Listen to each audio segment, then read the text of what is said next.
السلام عليكم، اهلا بكم في فيديو جديد. فيديو زي المره اللي فاتت برضو يوم الاحد. تقريبا ده هيبقى حاجه معتاده كل اسبوع. دخلنا على الربيع والصيف ان شاء الله، فالاجواء بتكون احلى. زي ما انتم شايفين النهارده الجو مغيم شويه، ولكن برضو الجو جميل. وزي المره اللي فاتت برضو ان شاء الله هتقابل مع صديق حسام. قلنا برضو نصور زي المره اللي فاتت، نتكلم في حاجات عشوائيه كالعاده. هنشوف الموضوع النهارده هيكون عن ايه. اتفقنا ان شاء الله نتقابل في الجامعه الاول، وبعدين هنشوف هنروح فين. ازيك يا حسام؟ ازيك يا حسين.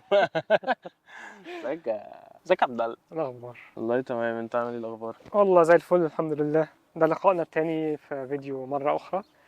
مش عارف دي حاجه حلوه ولا وحشه. الناس هي اللي تقول، مش احنا. بس فده تاني مرة نتكلم أو تاني مرة نتقابل على نفس الفكرة كده، إن احنا يوم الأحد يوم فراغ فاضيين. الجو حلو زي ما أنت شايف. المرة اللي فاتت كنا بنتكلم برضو إن الجو مش مشمس، ولكن دي تاني مرة الجو يبقى مشمس يوم الأحد. بس على فكرة طول الأسبوع هيبقى مغيم. دي حاجه حلوه جدا. ما لا ده بيأكد موضوع إن الجو هنا على طول مغيم وبيتشمس أي أوقات مختلفة زي ما قلنا في أول فيديو. أنت كنت مخالفني في الموضوع ده. دي حقيقه، بس هو وقت برضه ستيل انا هخالفك واقول لك ان كمان شهر هتلاقي لا، ما الدنيا كمان حر. شهر الصيف هندخل في الصيف. زي ما انتوا برضه شايفين الجو ما شاء الله يعني.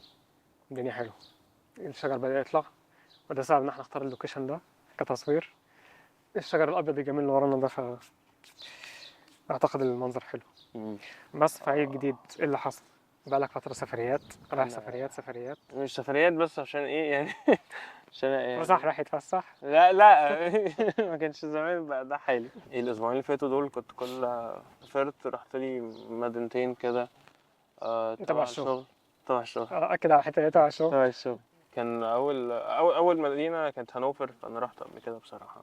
هم ثواني بس بيصرفوا عليك عشان تسافر تفسح؟ عشان انا اسافر بس عشان يبسطوا الناس اللي شغاله عندهم.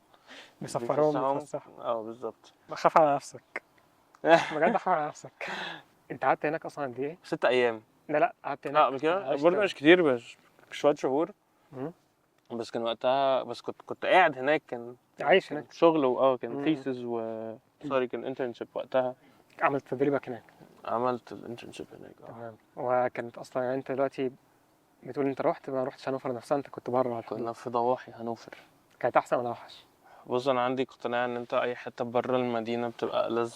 احنا كنا قاعدين في هو مش اير بي ان بي، بس هو في يعني كان صاحبة البيت اولادها يعني وكده، مش سابوا البيت طبعا. اها. لو هي اسمها امتي نستر تقريبا. امتي نستر. اه يعني ايه؟ امتي نستر ده اللي هو لما انت في البيت تبقى عيلة وتمام وحلو وجميل، وبعدين مرة واحدة كل فرد يبتدي يمشي. يمشي ويتبقى البيرنتس بس. يا بوي.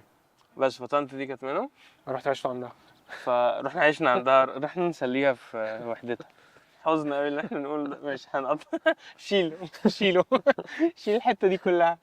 هي عندها بيت كبير يعني، دورين وبتاع. فكنا قاعدين 5 هناك، كل واحد ياخد اوضه. ما شاء الله. وهي كانت قاعده.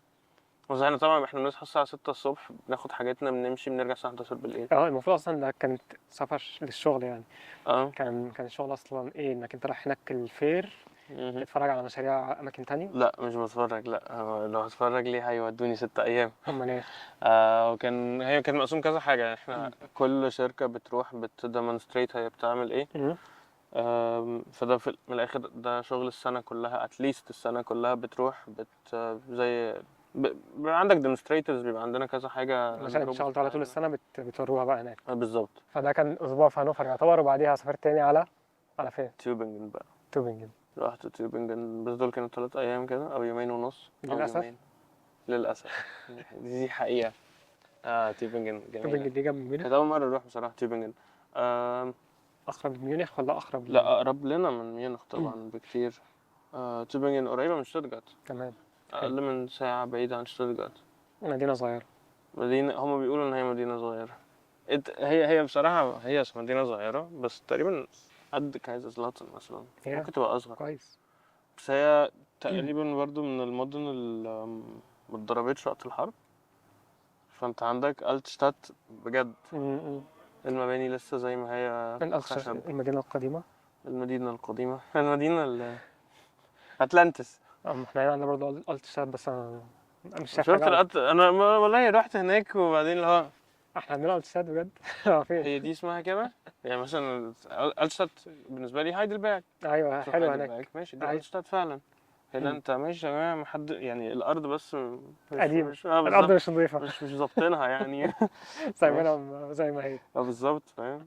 لا هناك المباني لسه زي ما هي معموله بقى اللي هو الخشب وحواليه طوب وبتاع. يعني دي المناظر الواحد بيبقى عايز يشوفها. يعني الواحد لما يكون عايز يتفسح في مكان، هي دي الحاجة اللي تتشاف في ألمانيا. حاجه انت شفتهاش قبل كده أيوة. عامه جنرالي ايا كان فين صح. حتى. انت صحيح عشت، يعني انت تعتبر من الناس اللي سافرت كتير هنا في ألمانيا صح؟ بجد مش فسح. مش فسح. كنت قاعد مره اتكلم مع واحد صاحبي في الموضوع ده.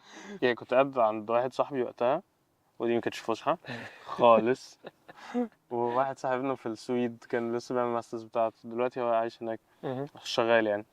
فاحنا بنتكلم بقول له كان بقالي هنا شهرين لسه يعني كنت لسه جاي. عديت على 5 مدن اولموست عشت فيهم. فكنت بكلم صاحبي ده فبيقول لي طيب يا ابني انت عايز ايه؟ ده ايجيبشن دريم. يعني انت اي حد هتقول له كده طب ما انت اهو يا عم انت بتتفسح ورايح وراجع وبتاع انت مالك في ايه؟ يعني خمس مدن دي كانت مرمطة، انت تتمرمط. اتمرمطت 5 مدن. مش بنقول كده بصوت عالي بس ما كانتش فترات لذيذة. شفت ألمانيا. شفت هتتقال في القصص، شفت ألمانيا، لفيت ألمانيا. لفيت ألمانيا بالظبط ما انا بتتقالش لفيت بقى. ألمانيا يا ابني اللي هو طب ايوه عملت ايه مش محتاج تعرف انا عملت ايه. محدش محتاج يعرف انا ما كنتش حابب اعرف. فكرة انك رحت كذا مدينة في ألمانيا، انت المفروض عندك شفت فرق في المدن، يعني مش كل طبعا في المدن فرق شبه كبير بعض. فرق كبير يعني مش محتاج تقعد في المدينة عشان بصراحة ان انت تبقى تروح تزور هناك ده مش كفاية. مش بتنتراكت كفاية قصدي يعني. بس فعلا في فترة او في مرة كده خدت بالي وانا في القطر ان في فرق في البني ادمين.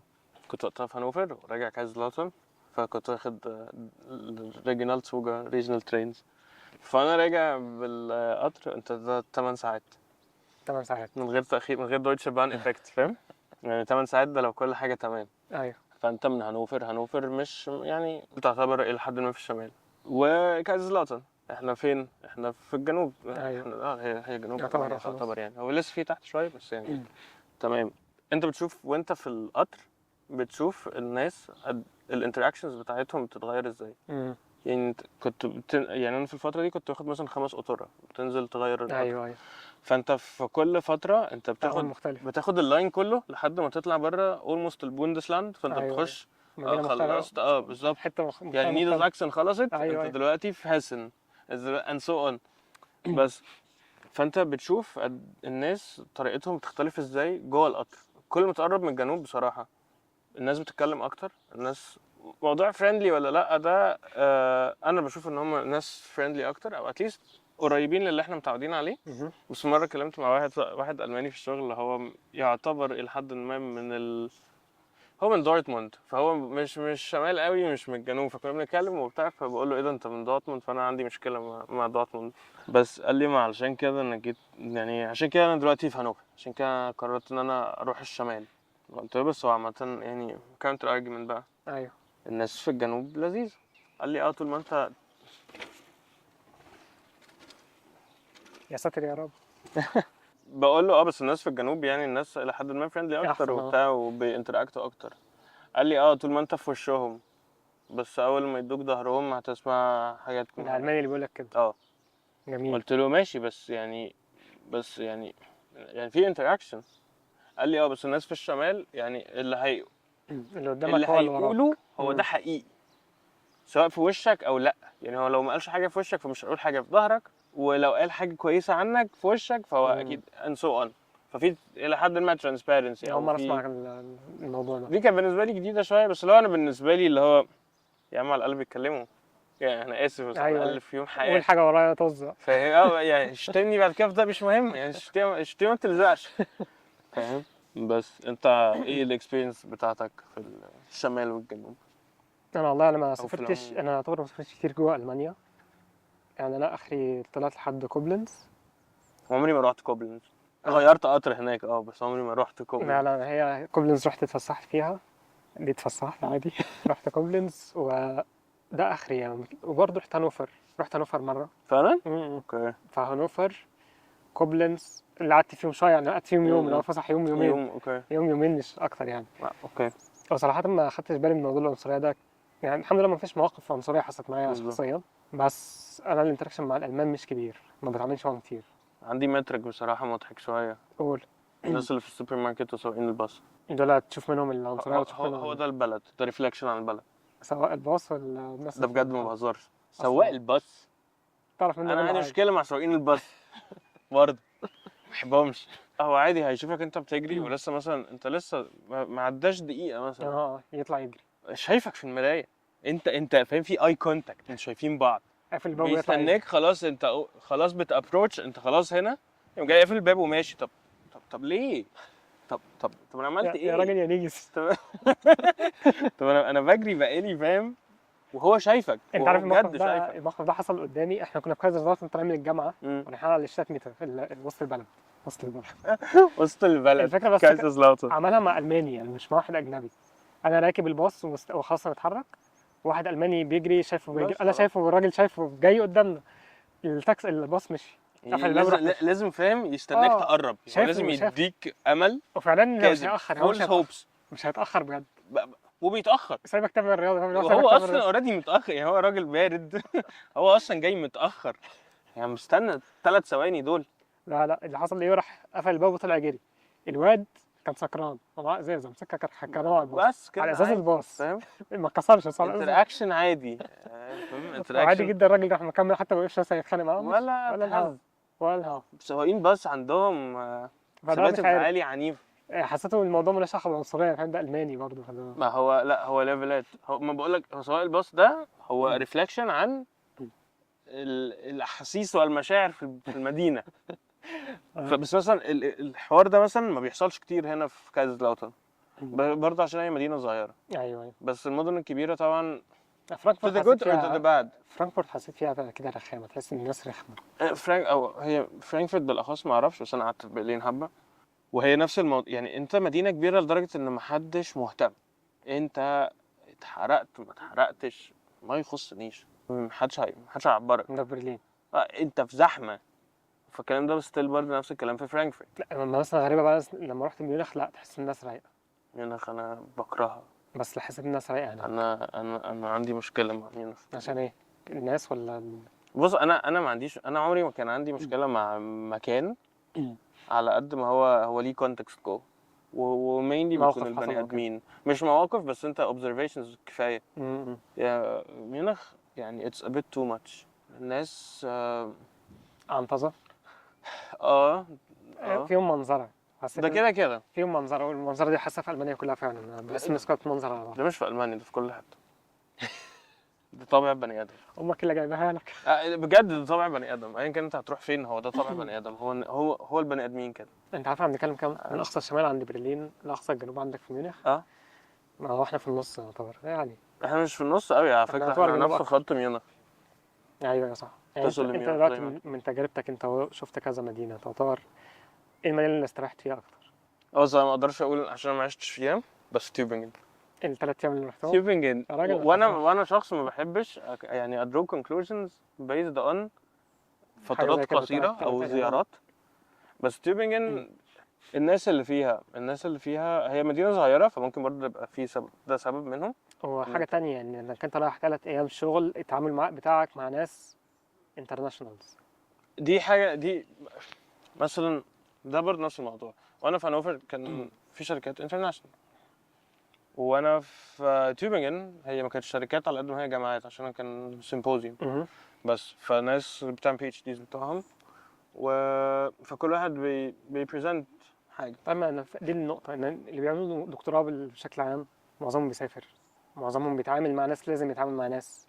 اكيد صح. انا حاسس ان دول برضه ناس اكتر منفتحين انهم يتعرفوا على اجانب، منفتحين اكتر يتعاملوا ويتكلموا مع اجانب، لان هو بيتكلم الماني دي بس حقيقة. مثلا، دي حقيقة. اللي هو مش عارف يسافر بره، يروح يعمل ايه بره، اخره يبقى المانيا. وهو فعلا ولو فشل يعني هيبقى فشل، فاهم؟ بجد لو بس بيعمل مثلا ريسيرش بيبر بتاعه بينشره بس في المانيا، فده فشل. هو الحمد لله ده ما بيحصلش كتير، ما بيحصل، خلاص بطلوا يعملوا الحوار ده، بس ترو. على فكرة في الشركات، انت معلش في شركات كبيرة قوي المفروض ان هم على انترناشونال سكيل، بس انت بتخش برضه بتشوف الناس وهي بتتعامل، لا في اختلاف، في فريكشن، باين عليا ان انا مش الماني، صح؟ حلو قوي. فمش محتاجين نضيق على بعض. ماشي. الناحيه وفي ناس تانية لا، هو اوتوماتيكلي هو بيأسيوم ان انت محتاج تبقى فاهمه كويس جدا من غير ما هو يحط الافورت ايا كان العمر. ده ملوش علاقه بالعمر، انت ملوش عايش علاقه هنا لازم تعرف تتكلم الماني، الجو ده which is صح؟ صح which is صح. انت مش صح عايش قوي. هنا، انت عايش هنا. انا مش شايفها صح. انا بص، شايف بلد بتستقبل او بتقبل انك انت تقدم على فيزا بالانجليزي مثلا وتيجي حلو. تدرس بالانجليزي. حلو. ما طلبش مني في السفاره الماني. حلو. ما تجيش تقول لي بعدين لما اسافر المانيا انت لازم تتعلم الماني عشان عايش في المانيا. انت قبلتني بالانجليزي هو فاقبلني بقى. هو مين قبلك فين ليه؟ قبلك السفاره. جوه الانستيتوت بتاعتك التعليميه. ايوه، اعمل مشكله صح. مع دولتك بقى. قول لدولتك ازاي تجيبي ناس اجانب ما بيعرفوش يتكلموا الماني. ما تعمليش انا مشكله. معلش أنا مالي. معلش معلش. انت دلوقتي عندك تعالى ناخد الموضوع ده بالعكس. احنا في مصر عندك زي الفل، ما نجيبش سيره مصر. هي دي البوينت. لا، في مصر احنا بنجيب الاجانب بنتعامل معاهم، احنا اللي نحاول نوصل لهم. حلو جميل ماشي. ده عشان فرق طبع شعب. بالظبط. ماشي. ده طبع شعب. بس هتكلم عن اللغه. هل هو طبيعي ان انت تخش السوبر ماركت تخش تتكلم معاهم بالانجلش هنا في مصر؟ هل ده طبيعي؟ ما ده اللي بيحصل. لا، تخش توردر وتسال هو فين ده بالانجلش. ما لا يعني الراجل اللي هيتعامل معاك كويس بس مش هيفهمك. ايتها الليدي باج اللعينه ارجوكي. صرصار، قول له صرصار. يا ام الصرصار. لا المكان. انا حاسس ان هي يعني مهتميه بالمكان اكتر مني، مش عايزه تمشي. وانا مش حابب ان انا يبقى عندي معازيم النهارده في البيت بصراحه. الجو حلو بصراحه. نطلع نتحرك. يلا بينا. نروح مكان تاني. تعال نشوف له مكان تاني ونكمل كلامنا. او ممكن نجيب حاجه نشربها او ناكلها. يلا بينا. for some reason انا صاحي جعان جدا. بجد صاحي جعان جدا. نفس الطريق بتاع المره اللي فاتت عشان نشوف قهوه. قررنا نروح نشوف كافيه. شوف قهوه، نروح نقعد على قهوه.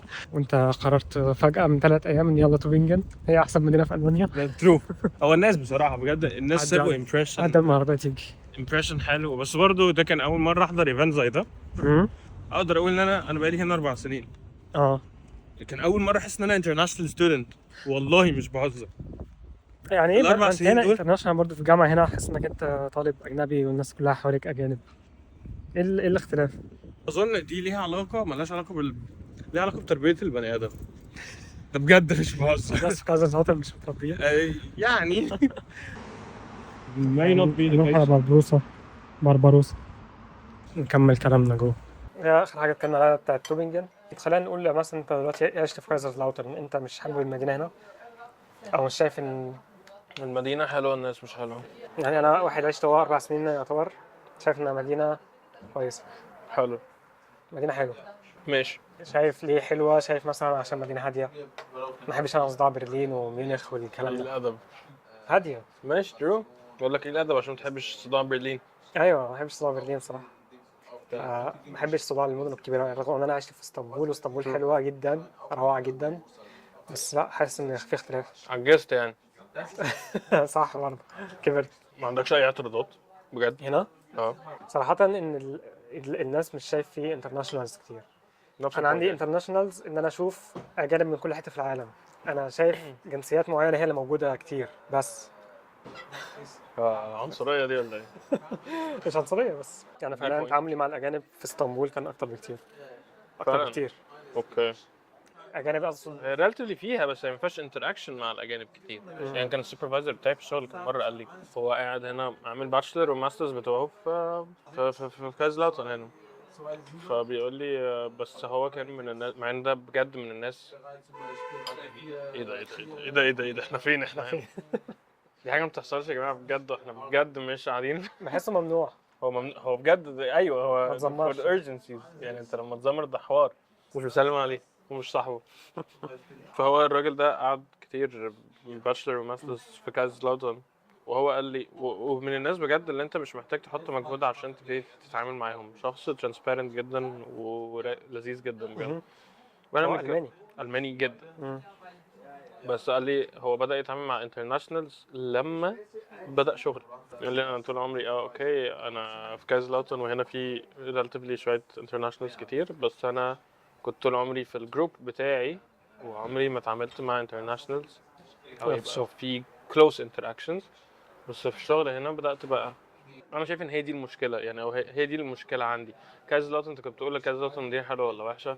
المدينه مدينه جميله جدا، بس عند بوينت معين بحس ان انت المدينه مش مساعداك ان انت يعني بشوفها برضو هي ليها علاقه بالستيج او الفيز اللي انت فيها، صح؟ انت كنت طالب قبل كده، فانت انت قاعد هنا عشان تذاكر وتجيب درجه حلوه وتركز ويلا انت عشان انت لفيت كتير اصلا في حياتك، بس قصدي ان انت مش في مكان جديد. لفيت شغل يا جماعه. لف كان لفيت بيعيش شغل. كل كام سنه بيروح يعيش شغل ودراسه يا جماعه. في بلاد بره. في الشغل. بس اللي احنا جينا عليه، هتكلم عن نفسي اللي انا جيت عليه، كنت محتاج ان انا ما يبقاش فيه distractions، ان انا عايز تبقى تركز. واحده واحده. ومدينه زي كازا حلوه بالكده. تحفه. ممكن نماركت بجد كايزرزلاتن. مدينه هاديه. وكل اصحابي اللي قاعدين هنا بقالهم ايا كان قد ايه، هم بيحبوا البلد علشان ده. هي فوضى منظمه، هي ما فيهاش فوضى عامه بصراحه، بس انت يوم ما تبقى عايز تخربها هتروح منهاج. سافر مدينه ثانيه صح. يعني هي السفر ساعة ده طبعا في مصر مش كوميوت اصلا. مهم. تروح مدينة تانية فيها كل حاجة، literally كل حاجة، ودي بجد يعني relatively it is an international city مانهايم. من وجهة نظري أنا برضه. لا لما صاحبي برضه هناك قال لي كده، باكستان صاحبي هندي بيقول لي هناك في اجانب كتير جدا. في أجانب كتير وفي international interaction. ايوه لان هنا في اجانب بس ما فيش انتراكشن كتير صح. والناس هناك they expect ان انت تبقى بتتكلم لغه هم ما يسمعوش عنها اصلا. بس برضه اجان ليه؟ علشان هي فيها حاجات مختلفه. يعني هنا انا بحب في كذا شاطر ان هي فعلا ستودنت اورينتد. عندك الجامعات والريسيرش سنترز والكلام ده كله، وعندك مثلا الاوني شبا، عندك كل الرياضات اللي انت بجد ممكن تتخيلها. بالظبط انا كنت شايف ده كفايه. حاجه غريبه جدا. انا شايف فعلا ده كفايه، يعني حاجه زي كده في الجامعه برضه مساعده جدا. انت فعليا لو عايز كل يوم تلعب رياضه تقابل ناس تقدر. ودي هنا بقى انترناشونال، لان انت اوريدي كده كل واحد احنا مركزين في اللي احنا بنعمله، مش جاي اتكلم معاك. فانت اوريدي عشان نبقى بنتمرن حلو او نبقى لازم تعمل وات ايفر. لو بتلعب كوره فمش تكسب مع فريق اول مره تلعب معاه او ناس واحده هتتعلم معاه، محتاجين نكوميونيكيت. فانت هتكوميونيكيت ايا كان بانهي طريقه، سواء عشان يشتمك يقول لك ايه القرف اللي انت عملته ضيعت علينا الهجمه ماشي، يا اما لا عايزين نشوف استراتيجي وات ايفر، فاهم؟ وده حاجه مهمه جدا ان انت محتاج تدي كونتكست وانت بتكريتيسايز المدينه. محتاج اوكي انا ليه بكريتيسايز المدينه؟ انت اتحطيت في انهي كونتكست؟ انت ممكن واحد في الاخر يبقى ما بينزلش من بيته يجي يقول لك كده مدينه ممله مثلا. اكيد بتعمل معاك عشان انت قاعد في البيت يعني يا متوحد. بالظبط عشان بيشوف وشك، فاهم؟ هي الفكره في النهايه ان فعلا الواحد مع كل يعني مع الهدف اللي هو عايز يوصل له والحاجه اللي هو بيعملها دلوقتي، المدينه ممكن تكون ممتازه بس في وضع تاني ما تكونش ممتازه صح. بالظبط. يعني انت ممكن مثلا كشغل في كايزرزلاوتر ما يكونش ظريف مثلا، بس كدراسه جميله جدا بالظبط صح. بالظبط كده. نفس الفكره، نفس النقطه ديت اللي هي لما كنت جاي وكنت عايز اشوف مجموعه ليها في التصوير وبتاع، على اساس ان أنا اشوف بقى مجموعه بتفضل نفس الهوايه. كان مجموعه المفروض بتاعه تصوير ورحت معاهم، هي مره واحده اللي رحت. انت ما جيتش معايا، انت جيت معايا مش عايز اقول اسمه. بلاش الاسم. شيل الدكتور اللي فاهم. دكتور في الجامعه. الدكتور في الجامعه هو اللي فاتح الجروب بتاع التصوير. ايوه جيت معايا رحنا مع بعض. ايوه كان فاحنا رايحين مع بعض، بس احنا رايحين نشوف بقى ناس من الجامعه، طلبه تانيين. مبدئيا ما كانوش طلبه، كانوا كلهم ناس كبيره اصغر واحد فيهم. في الاربعينات. لا اصغر واحد فيهم كان واحد بيعمل بي اتش دي بقاله سنتين. بس واحد بس صح؟ ثلاثة عارف. واحد بس. وبعدين بقى كله انا كنت حاسس دي مامته معاه ومش عارف واحد جده معاه. اللي هو لا كانوا كلهم كبار. مع اول قعده عنده حاجة و40 انا ما حبيتش القعده. الناس ما كانتش مريحة. الناس كلها مش مريحه، وبعدين برضه هنقولها عادي مش مشكله. بيشاركوا حاجات غريبه يعني. كونتنت. الكونتنت. يعني دلوقتي التصوير احنا بنصور دلوقتي مثلا كل واحد بيصور، وبعدين يتقابلوا يوم في الاسبوع يتقابلوا يقعدوا يتكلموا عن الصوره، يوروا الصور لبعض، يقعدوا بعدين ايه اللي هو يشوف بس الحته دي لازم تعدل في الحته الفلانيه وبتاع، بيعلقوا على كانت حاجة حلوة. كانت ظريفه بس لحد ما وسعت منهم بقى. وسعت منهم. وصل واحد فيهم مش عارف بيصور ايه بالظبط، مش عارف جاي منين ولا ايه تفكيره، ان هو يصور صور وراه. جايب موديل عارية تماما، عارية من الصحة. والناس قاعدة عادي جدا، كله بيبصوا اللي هو ايه ده يا جماعة، الحتة دي لازم تركز في الحتة ديت، مش عارف التصوير في الحتة ديت كان المفروض تتصور بالشكل الفلاني. اللي هو انا وحسام قاعدين اللي هو ايه طب بعدين. انت طلبت انترناشونال. كلهم كانوا ألمان مبدئيا. كلهم كانوا ألمان بس، فقاعدين بيتكلموا في حاجة اللي هو انتوا بجد يا جماعة قاعدين بتتكلموا عن حاجة زي كده بجد. بقول لك فن يا ابني. بس فدي كانت اول واخر مره نروحها، ما رحناش تاني. فهي النقطه في كده ان احنا بس بعيدا عن الكونتنت بصراحه كان عندي مشكله الناس ان هو قول. الناس ما كانتش مريحه، سبيشلي نفس الشخص ده اللي بتفتكر نظراته اللي هو طب تعبيط يا عم ولا ايه؟ هو كان متعالي قوي، صح متعالي عليهم صح يعني، حتى عليهم هو ايوه متعالي ايوه عليهم جدا. صح اللي هو اللي هو انا اعلى منكم، انا بصور الناس عريانه يا جماعه. انا جامد جدا، انا بيقلعوا عشان يتصوروا. كانوا بيشوفوني بيقلعوا. فهي النقطه دي برضو اللي هو دلوقتي حاجه احنا زي ديت، دي حاجه انت عايز تعملها، عايز تصور، عايز تشوف مجموعه بتصور. صور حاجات عاديه. ما لقيناش، بس هو شجعنا بعض. يعني مهما كان في الاخر وصلنا ان احنا شجعنا بعض انا وانت نصور ونصور فيديوهات والكلام ده، وده ظريف. فهذه النقطة اللي هي تتحرك عشان تعمل حاجة أو تاخد خطوة عشان تعمل حاجة. وده في اي حته في حياتك يعني، حتى في الشغل. أيوة في كل حتة فعلا. وحتى ممكن ترجع نفس المكان اللي انت كنت فيه في الاول، بس انت يعني في فكره اتاكدت منها او حاجه انت عملتها فاللي هو اوكي خلاص. يعني مثلا انا جربت ده وعرفت ان فعلا ده بجد مش كويس او ده مش حلو، دي حاجه انا مش حابب ان انا ابقى بعملها. بعديها خدت اكشن. ممكن ترجع تاني نفس الحاجه عشان انت اكتشفت ان انت الحاجه اللي انت ما كنتش حاببها وقتها هي دي فعلا من اكتر الحاجات، مش الاوبتمايزد بس الاريح لك في كل considering كل البارامترز التانية، لا هي دي كانت اريح حاجه. فممكن برضو دي تبقى بتحصل، بس انت حتى وقتها بترجع بمنظور اخر، لو اوكي انا رجعت هنا انا مش متضايق خالص، بالعكس شفت بره وجيت. شفت القرف اللي بره، شفت سألت وجيت. شفت العبط اللي بره ورجعت تاني. أيوة.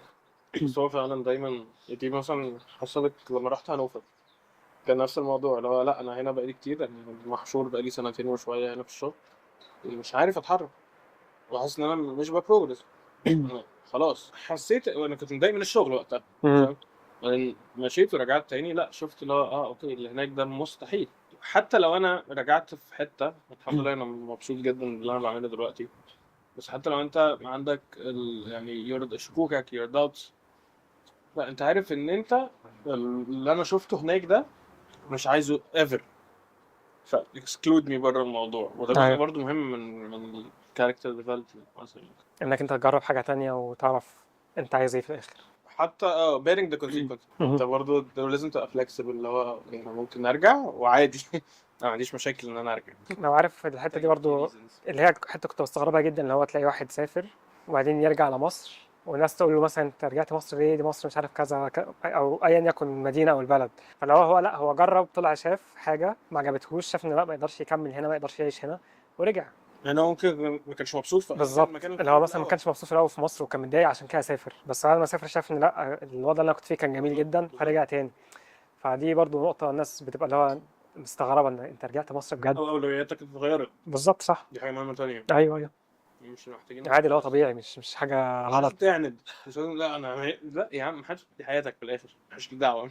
ايوه ايوه انا بتكلم عن الناس اللي بتستغرب اكتر، يعني الناس اللي بتستغرب اللي هو انت سافرت مصر ازاي اللي رجعت، ازاي ترجع، الناس عايزه تمشي. ايوه صح. لا عادي يا جماعه.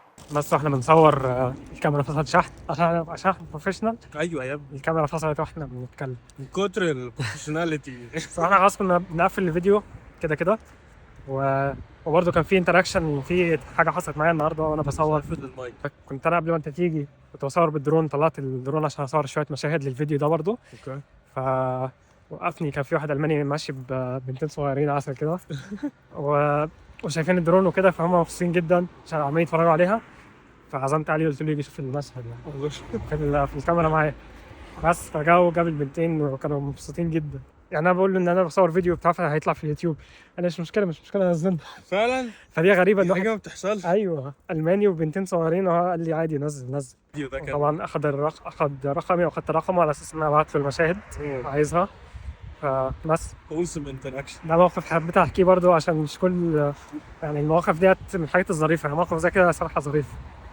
بس فهنخلص الفيديو على كده، وان شاء الله ممكن على الفيديو الجاي بقى الله اعلم يوم الاحد الجاي ولا ايا يكن يوم حد من يوم ايام الحد، يوم مشمس ده المهم. وبس كده اشوفكم ان شاء الله في فيديو تاني.